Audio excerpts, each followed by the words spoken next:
Some of the major cities across this world after the reset lay empty and abandoned for many years.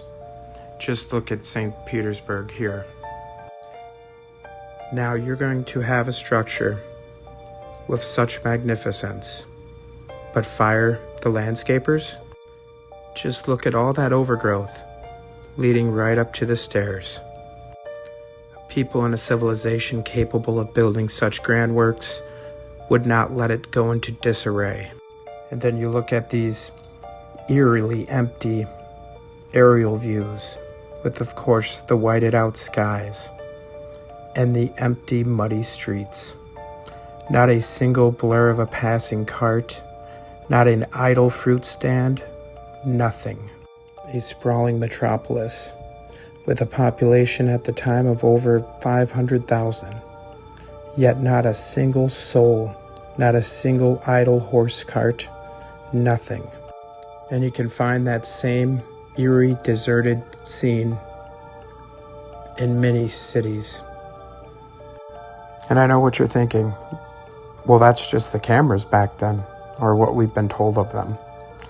Yet here in the American Civil War, a photo much earlier than those previous photos, motion was not a hard thing to catch.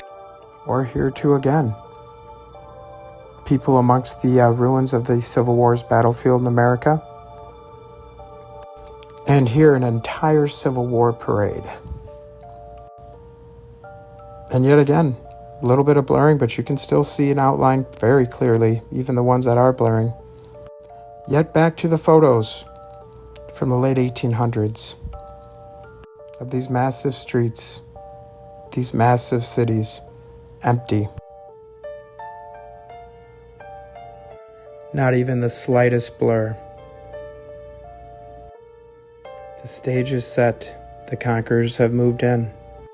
All that's left is for the inheritors to move in.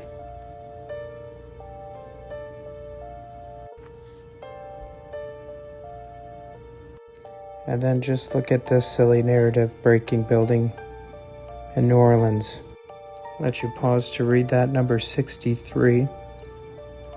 The ruins of Citizens Bank, built in between 2 years' time, and in less than 50 years, it was left to go like this. A civilization that builds something like this makes it to last 1,000 years, not to fall into ruin in 50. Truly the inheritors of a grand period intentionally left out.